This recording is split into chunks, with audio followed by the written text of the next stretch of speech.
प्यारे बच्चों, एक बार फिर से आप सभी का आपके अपने YouTube चैनल सब्जेक्ट स्टडी और एसकेएम स्टडी के इस लेटेस्ट वीडियो में बहुत बहुत स्वागत है। तो प्यारे बच्चों, आज आपके लिए मॉडल पेपर 2023 का लेकर आए हुए हैं। अब आप सोच रहे होंगे कि ये तो 2021-22 का है, तो आप 23 का बोल रहे हैं, यानी 2022-23 का बोल रहे हैं, तो गलत है। तो आपके जानकारी के लिए बता दें कि प्यारे बच्चों, यूपीएमएसपी के वेबसाइट पर आप जाके सर्च करना यूपीएमएसपी, ठीक। यूपी बोर्ड के वेबसाइट पर ये यूपी बोर्ड का मॉडल पेपर है, इसको हम यहाँ पे सॉल्व करेंगे, पूरा का पूरा 100% मॉडल पेपर। तो यूपीएमएसपी ने 2021 का ही मॉडल पेपर अपने वेबसाइट पर अपलोड कर रखा है।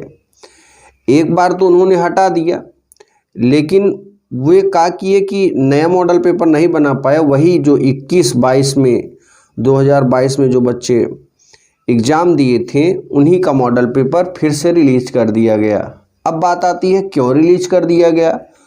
तो आपको बता दें मेरे प्यारे बच्चों कि जो चीज़, जो सलेबस, जो पेपर 2022 में था वही 23 में किया गया है, मतलब उसी के टाइप का, इसलिए मॉडल पेपर में कोई बदलाव नहीं आया। तो जो पेपर था पिछले ईयर्स में, वही 2023 के भी एग्ज़ाम में वैसे ही मॉडल पेपर के रूप में आया हुआ है। तो उन्होंने कोई बदलाव नहीं किया, वही पेपर उठा के फिर से यूपीएमएसपी की वेबसाइट पे अपलोड कर दिया। तो वही चीज़ हम फिर से यहाँ पे सॉल्व कर रहे हैं इस चैनल के माध्यम से। अगर आप इस पेपर्स को सॉल्व कर लेते हैं तो इसमें से आपका क्वेश्चन देखेंगे कि इसके आपके लगभग काफ़ी क्वेश्चन फंसने वाले हैं, ठीक। लगभग मान ले 25 से 30% क्वेश्चन जो यूपी बोर्ड का मॉडल पेपर होता है, यूपी बोर्ड की वेबसाइट पर होता है, उसी से फंस जाता है, ठीक। और अगर आप इसे तैयार कर लेते हैं तो इससे भी काफ़ी क्वेश्चन फंसेगा। दूसरी चीज़, हम आपके 2022 के सभी पेपर सॉल्व करा रहे हैं प्यारे बच्चों, सभी पेपर्स, यानी 2022 के जो भी 6 सेट बने थे, कितने सेट? 6 सेट। किसी में 6 सेट बने हैं, किसी में 7 सेट होते हैं, लेकिन आपके जैसे अगर हम जीव विज्ञान की बात करें तो उसमें 6 ही सेट बना है, ठीक। भौतिक विज्ञान 7 सेट बना है। तो जितने जो सेट बने थे 2022 के, 7 सेटों का जो आंसर पेपर्स का सल्यूशन हम इस चैनल पे करवाने जा रहे हैं। काफ़ी पेपर्स का सल्यूशन मैंने अपलोड कर दिया है, जो बच्चे नहीं देखे वो जाके देख सकते हैं। और ये हिंदी का है, यूपीएमएसपी का पेपर, ठीक। अभी मैंने ये देखो, सामान्य हिंदी का ये जो पेपर है, इसका पूरा सल्यूशन मैंने अपलोड कर दिया है डीयू का। जो बच्चे नहीं देखे हैं जाके देख सकते हैं, ठीक। ये देखिए पूरा सल्यूशन, और ख़ास तौर यूपी बोर्ड का ये मॉडल पेपर है, तो यूपी बोर्ड की कॉपी में ही हम इसे सॉल्व किए हैं, ठीक है। तो जो बच्चे अभी तक नहीं देखे हैं जाके देख सकते हैं, इसको मैंने अपलोड किया है। साथ ही साथ ये देखो डीटी 2022, ये यानी ये पेपर, ये डीटी है। अभी जो मैंने आपको दिखाया वो कौन सा था, इस निकाल के दिखा देते हैं। ये देखो ये डीयू है, ठीक। ये सब पेपर्स हैं, इसके पूरे सॉल्यूशन देख रहे हैं, पेपर से निकाले हुए हैं। इसके पूरे सॉल्यूशंस चैनल पे अपलोड है, जाकर देख सकते हैं, ठीक है। दोस्तों आपको बता दें, यूपी बोर्ड का एक लौता चैनल ये ऐसा है कि आपके बोर्ड एग्ज़ाम को टॉप कराने के लिए ये चैनल काम कर रहा है, ठीक। और जो बच्चे हमारे चैनल से पढ़ेंगे वे गारंटी के साथ कहते हैं कि उनका 90+ ही आएगा, ठीक है।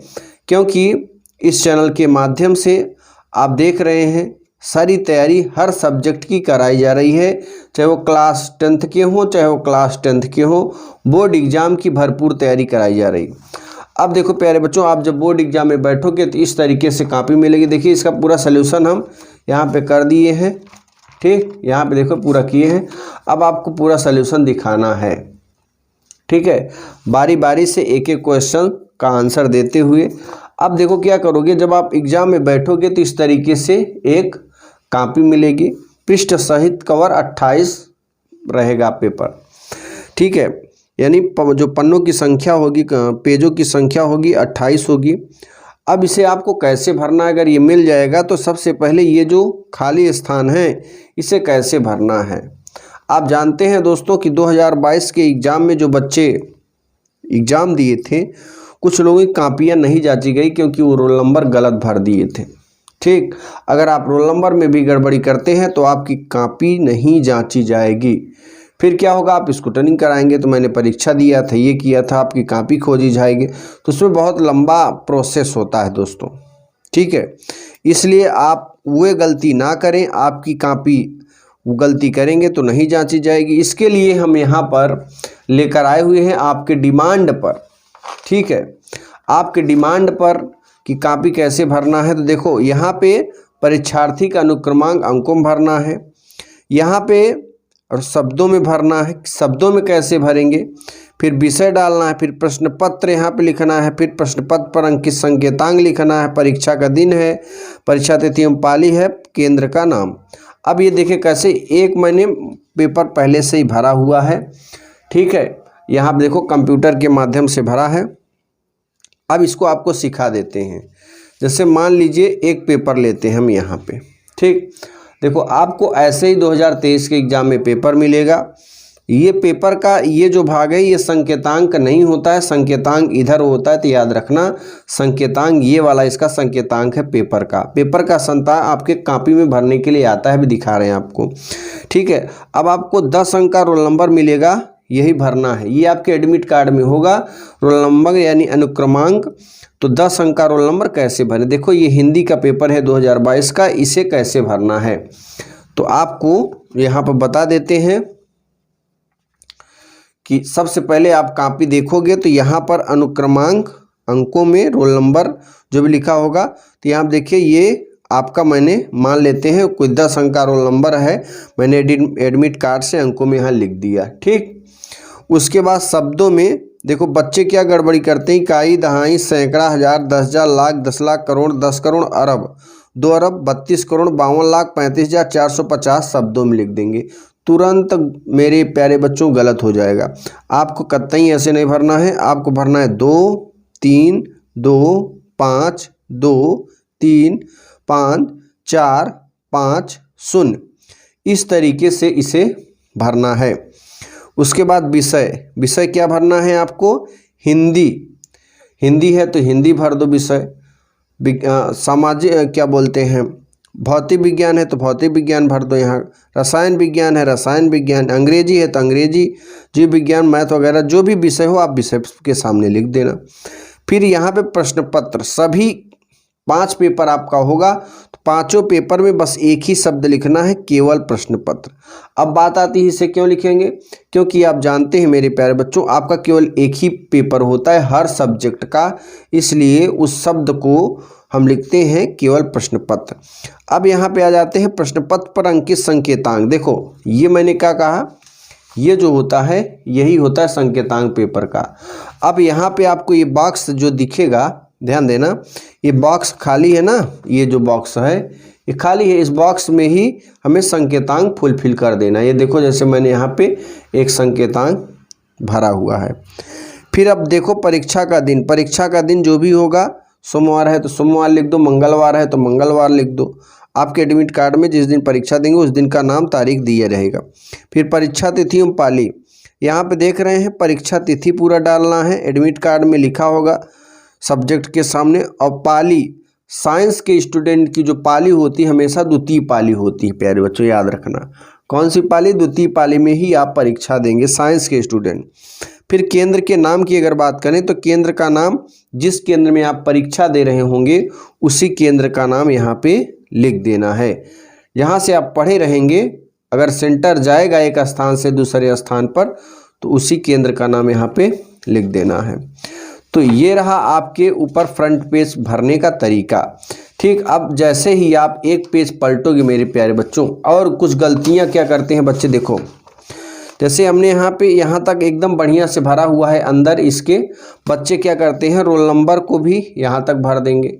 ठीक है, शब्दों में लिखेंगे तो ये क्रॉस लाइन यहाँ तक चले आएंगे। देखो जैसे यहाँ अंदर है तो बच्चे यहाँ से यहाँ तक लिख देते हैं। आपको यहाँ से यहाँ तक ही सीमित रहना है। ठीक है, ये यहाँ पे नहीं भरना है। अगर ये वाला भरे तो याद रखना कॉपी आपकी नहीं जांची जाएगी। फिर अब देखो, मतलब इसी के अंदर ही छोटे छोटे शब्द लिखना कि आ जाए परीक्षा तिथि पाली। अब परीक्षा तिथि यहाँ द्वितीय पाली देखो बाहर कर दिए तो ये भी गलत हो जाएगा। सर्वोदय शिक्षा मतलब आपका जो केंद्र का नाम होगा अब छोटा छोटा लिखना ताकि यहाँ से लेकर यहाँ तक में आ जाए, इस लाइन के बाहर ना जाए कोई भी। ठीक है, साफ सुथरा काम करेंगे तो अच्छा नंबर मिलेगा, क्योंकि आप जानते हैं अगर आप अक्षर बैठा के बढ़िया से अच्छी राइटिंग में लिखेंगे तो आपको अच्छा नंबर मिल सकता है। ओके, चलिए अब इस पेपर्स का सल्यूशन कर लेते हैं हम लोग। तो प्यारे बच्चों, इस पेपर्स का सल्यूशन पहला नंबर लेते हैं। देखो पहला नंबर अगर बात करें पेपर के, मॉडल पेपर है आपका, शिक्षा का उद्देश्य निबंध के लेखक हैं भारतेंदु हरिश्चंद्र है या संपूर्णानंद है या मोहन राकेश है या रामचंद्र कृष्ण दास हैं। तो याद रखना इनके जो लेखक हैं वो हैं का दूसरा सही है संपूर्णानंद। ओके, फिर आगे देखिए मेरे प्यारे बच्चों, लल्लू लाल की रचना किसने की? तो लल्लू लाल की रचना जो है प्रेम सागर ने किया था। किसने किया था? प्रेम सागर ने। आगे देखिए, पर्दा कहानी के लेखक। तो पर्दा कहानी के लेखक कौन है मेरे प्यारे बच्चों? ध्यान देना, पर्दा कहानी के लेखक जरा ध्यान देना, पर्दा कहानी के लेखक जो है यशपाल हैं। कौन है? यशपाल।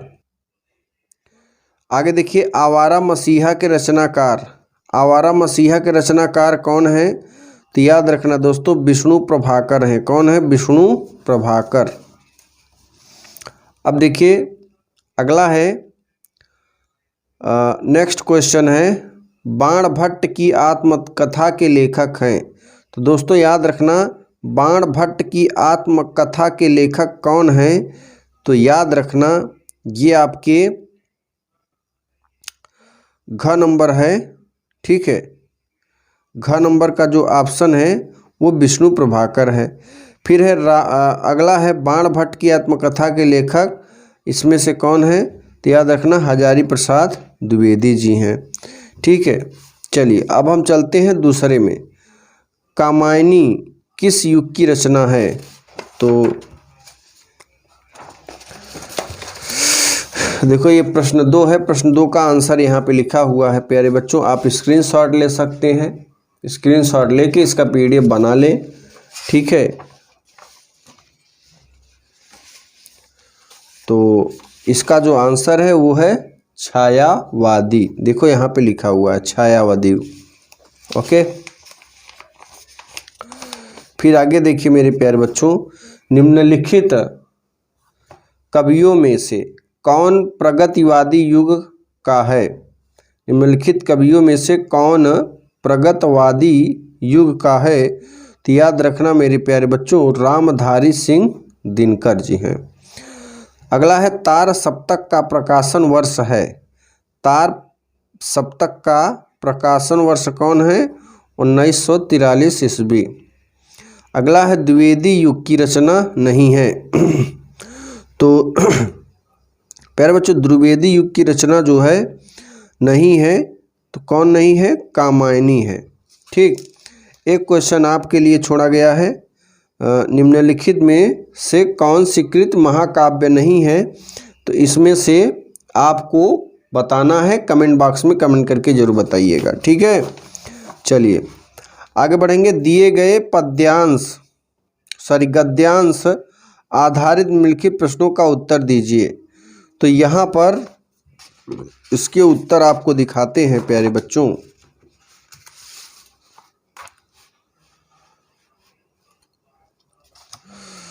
तीसरा है, धरती माता की कोख में जो अमूल्य निधि भरी है इसका पूरा, इसमें आपको 5 आंसर बताने हैं।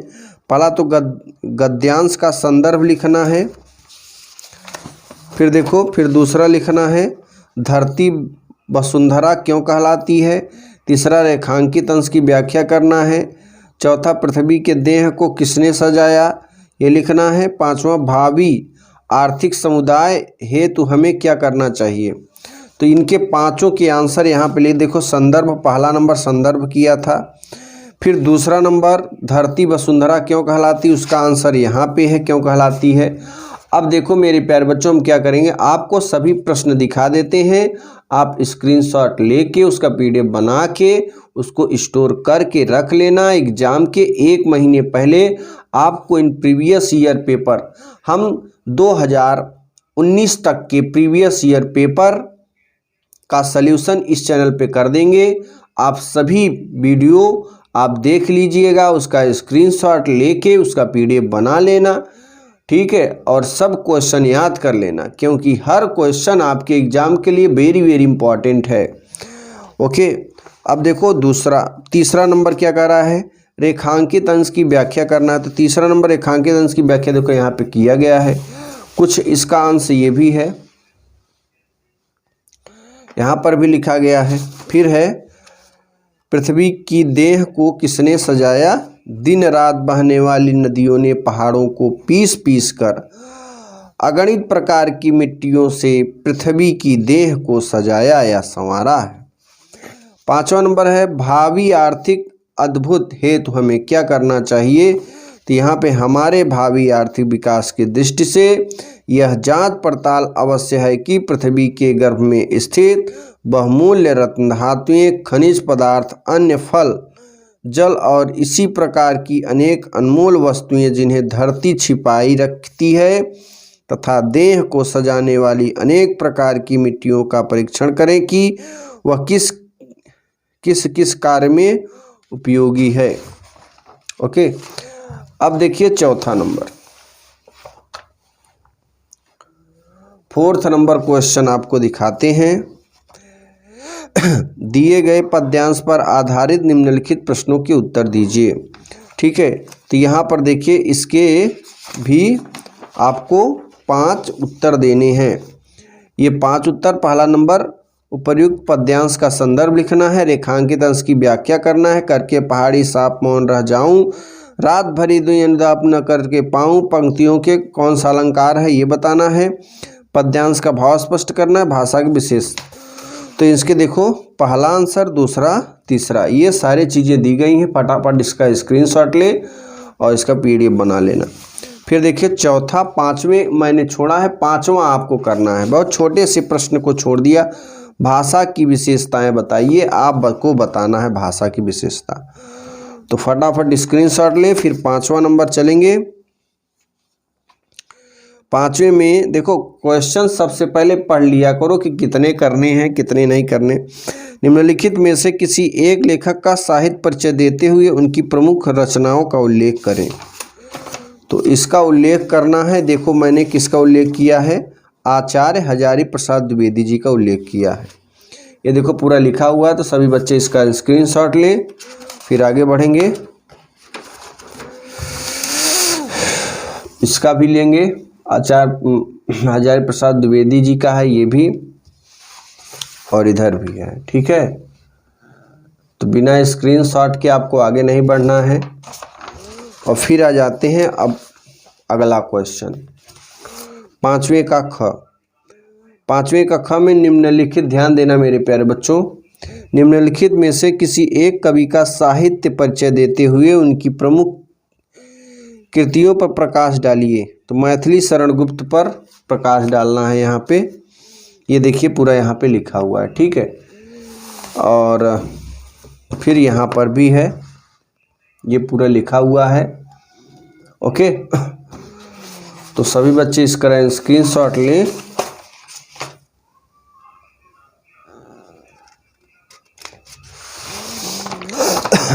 और इधर भी है कुछ अंश।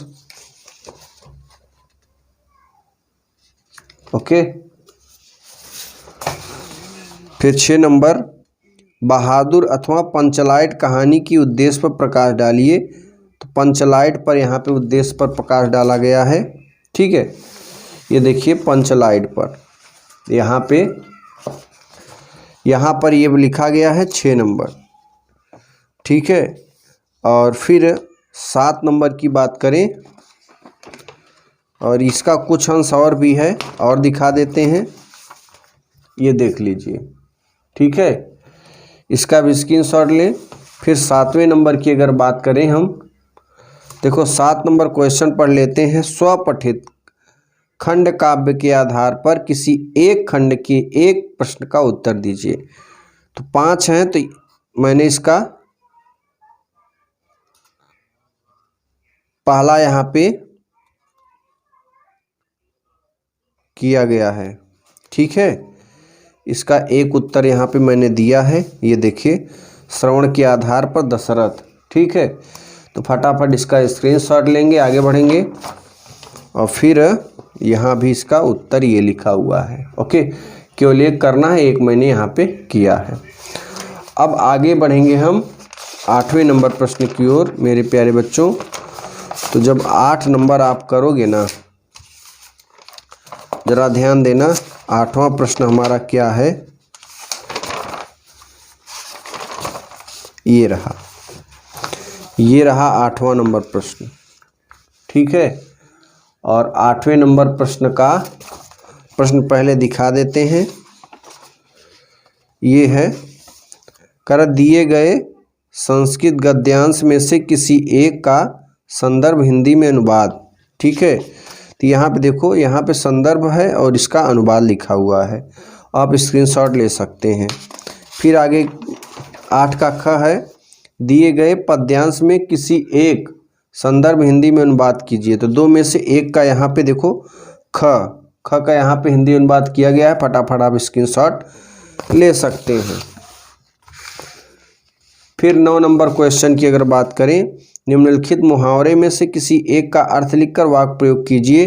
तो यहाँ पर दाल में काला होना, दाल में काला, तुम रात भर सड़कों पर इधर से उधर घूमते रहो, जरूर कुछ दाल में काला है। फिर आ जाइए, अब इसमें देखो, निम्नलिखित में से शब्दों के संधि विच्छेद के सही विकल्प चयनित करना है। तो तथापि का संधि विच्छेद है तथा धन अपि। ठीक है, फिर परमेश्वर का संधि विच्छेद क्या है, देखो दिखा देते हैं। परमेश्वर का है परम धन ईश्वर।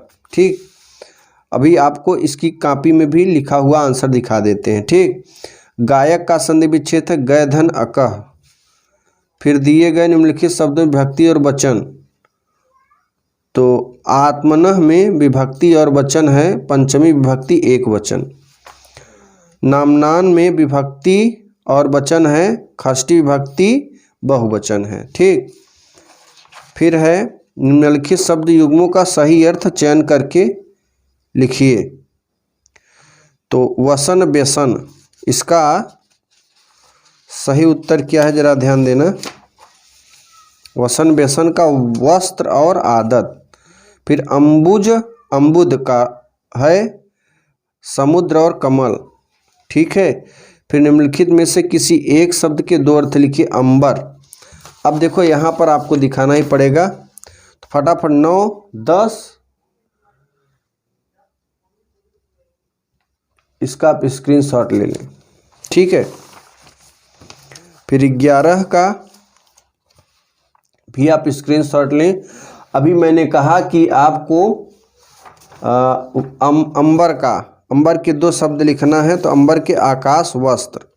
फिर 11 का ग में प्रत्यय, निम्नलिखित एक शब्द का चयन करके लिखिए प्रत्यय का।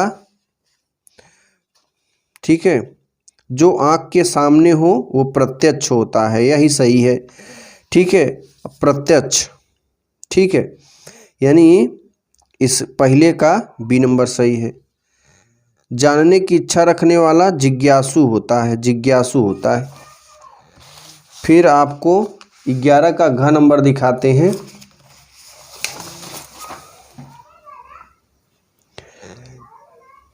ग्यारह का घ क्या है मेरे प्यारे बच्चों, जरा ध्यान देना। ये हो गया जानने की इच्छा रखने वाला, जिज्ञासु हो गया। अब ये घ नंबर में आते हैं। घ है निम्नलिखित में से किन्हीं दो वाक्य को शुद्ध करके लिखिए। तो यहाँ पे तुम तो कुर्सी पर बैठे हैं, तो इसको शुद्ध में लिखना है, तुम तो कुर्सी पर बैठे हो, ये शुद्ध शब्द है ना। फिर सरोवर में अनेकों कमल खिले हैं, तो यहाँ पे शुद्ध क्या करना है, इस सरोवर में अनेक कमल खिले हैं, अनेकों के स्थान पे अनेक कर देना है बस। देखो इसका उत्तर यहाँ पे लिखे हैं। फिर स्क्रीनशॉट लेते जाना सभी बच्चे। वीर रस, श्लेष रस, दोहा, इन तीनों का उत्तर भी मैंने यहाँ पे दिया है। फटाफट स्क्रीन देखो, वीर रस का ये है, स्क्रीनशॉट लेंगे और फिर उदाहरण सहित है वीर रस का। फिर श्लेष का है 12 का ख का श्लेष का ये डिफिनीशन उदाहरण। फिर दोहा है 12 का ग, ठीक। उसके बाद आप देखेंगे बैंक खाता संबंधित 13वां नंबर प्रश्न की ओर आएंगे। बैंक खाता खुलाने के लिए बैंक प्रबंधक आवेदन, तो खाता खुलाने के लिए आवेदन क्या करना है, यहाँ पे देखो हम दिखा रहे हैं, यहाँ से ये तक लिखना। उसके बाद आपको अपने कार्य अनुसार आपको क्या चाहिए, खाता किस लिए, तो ये अपनी कहानी बना के यहाँ पे लिखा सकते हो। इतना जो बड़ा लिखे हैं आप छोटा सा भी लिख सकते हो, कोई दिक्कत वाली बात नहीं है। ओके, चलिए अब देखो, अब आपको निबंध लिखना है। निबंध कम से कम 3 पेज आपको जरूर लिखना है मेरे प्यारे बच्चों, ठीक है। तो मैंने आतंकवाद की समस्या और समाधान पर निबंध लिखा है यहाँ पे, तो इसका स्क्रीनशॉट ले ले। और ये भी है पूरा, सभी बच्चे स्क्रीनशॉट जरूर ले, और इधर भी है, ठीक। इस तरीके से ये पूरा वीडियो कंप्लीट होता है। और आशा करते हैं दोस्तों ज़रूर वीडियो अच्छा लगा है तो लाइक करिए, चैनल को सब्सक्राइब करिए। अगले वीडियो में आपसे फिर मिलेंगे, तब तक के लिए जय हिंद, जय भारत, वंदे मातरम।